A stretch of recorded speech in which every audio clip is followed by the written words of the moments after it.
What's up, everybody? Finally, we're getting the wear ring replaced on the 2018 Sea-Doo Spark Trixx. We got one sent to us by our friends at PWC Muscle. We're going to do a little unboxing here, which I've already done. There we go.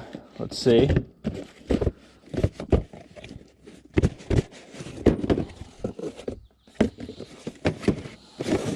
Okay, there it is. Let's see. Open this up.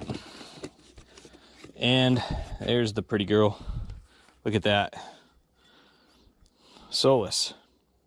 Now, I have a Solus custom pitch 1215 impeller inside of the ski right now with a stock wear ring. I did that on purpose because just in case something broke inside there, it wouldn't shatter. You know, it wouldn't break anything, as I was stating before. So I'd rather get a regular stock wear ring, but I'd give this a shot just to see if there was any performance gains with it. I don't think this will actually give us performance gains, but I wanted to try it out just to see how it performs. So why not try it out? And this is by Solus. So hopefully it makes a perfectly tight seal.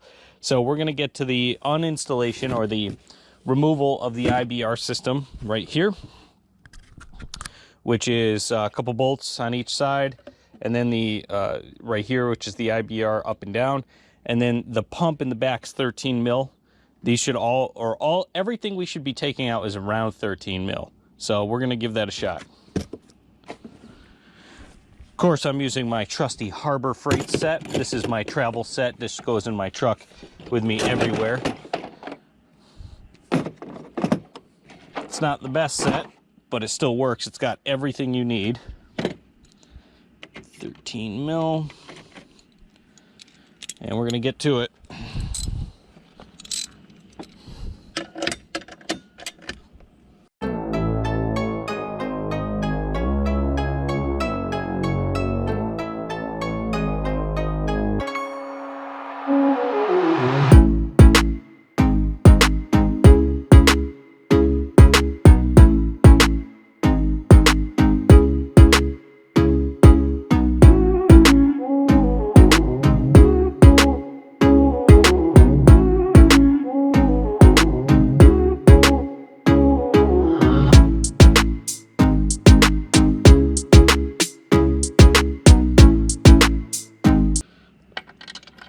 Of putting these back where they were, just so I don't lose anything. I have a tendency to forget where things were. Okay, so now this is still the IBR nozzle and the nozzle for steering, as you can see. Well, the IBR nozzle right here. And what we're gonna do, we're gonna put this, try to keep it in there somehow. We're going to now take this system off, and then we're going to take the other one off. I don't actually think I need to take this one off unless I can't get to that bolt back there. I don't know if you can see, but there's a bolt back here, and then there's another one down here. There's a total of 5 bolts on this, or nuts. No, it is bolts. Total of 5 bolts on this, and we need really long extensions. So we're going to be using 2 long extensions, and the 13 mil socket right here, and we're going to get back here and take these off right here. So you need plenty of clearance to get it off. So the other thing we need to take off is this right here, which I believe is a 10 mil. Let me just double check that. Yep.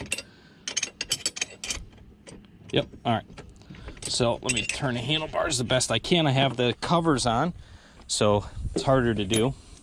So we're going to use a 1/4 inch. Actually, we're going to use a deep socket. Let's see, 10 mil. Right here. As long as we can get on here, which we can, we're going to be good. Because this is going to definitely get in the way.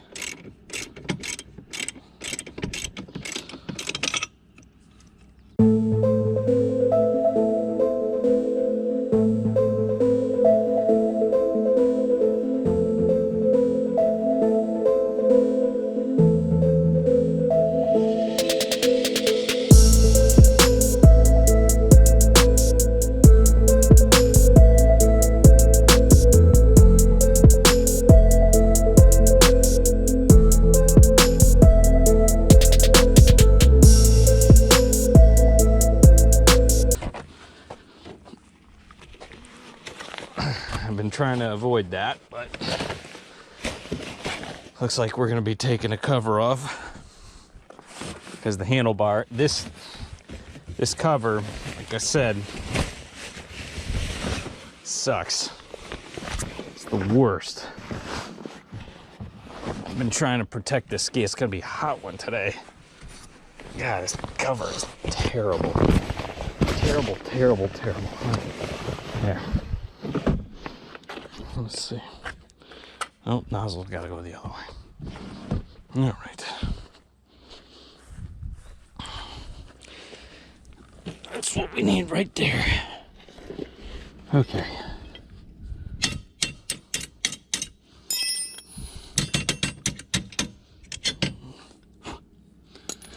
All right, we're gonna clean that out after. All right, this is off. IBR is off. See if I can get to those in there. So it looks like she's coming out. All right, those look like they're also 13s. It's like pretty much this entire system is a 13 mil. So we'll take it out.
I'm gonna take a break, get some water, and I'm gonna put a hat on because it is about 85 out, gonna be 90 pretty soon, and I'm already getting burnt.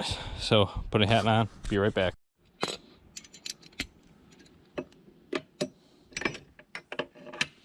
Seeing if I can get all of these. A couple of these are gonna be a little bit harder to get, but I also have one of these, which are absolute lifesavers right there. So you can get in there, turn it like this, and get in there. So that's what I'm going to do for that one. But for this one, we're going to use this. Normally, I'm the type of guy to be using power tools, but I'm not doing that.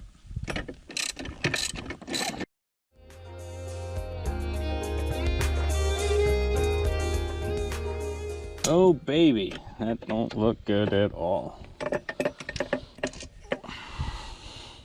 Big honking hole right there in the wear ring. It's a big honking hole. I don't know if you could see that, but we're going to take it out and I'll explain how it feels. So this concludes part 1 of the Sea-Doo Spark Trixx wear ring replacement. I'm going to be cutting this one short only due to how much footage there was removing the old wear ring and installing the new stainless. Turns out replacing the stock wear ring with a soleless was much more difficult than replacing a stock wear ring with another stock wear ring. Coming up in part 2, I'll go over the damages. As I pull this housing apart, you can see there was some decent damage to the impeller itself, but we'll go over what other damages we had with the housing around it as well. From there, I'll demonstrate what an incorrect wear ring replacement does. After that, I'll get into the difficulty of getting the stainless wear ring into the right place. Anyways, I hope everyone enjoyed this video. Be sure to like and subscribe, and we'll see you in part 2 coming up.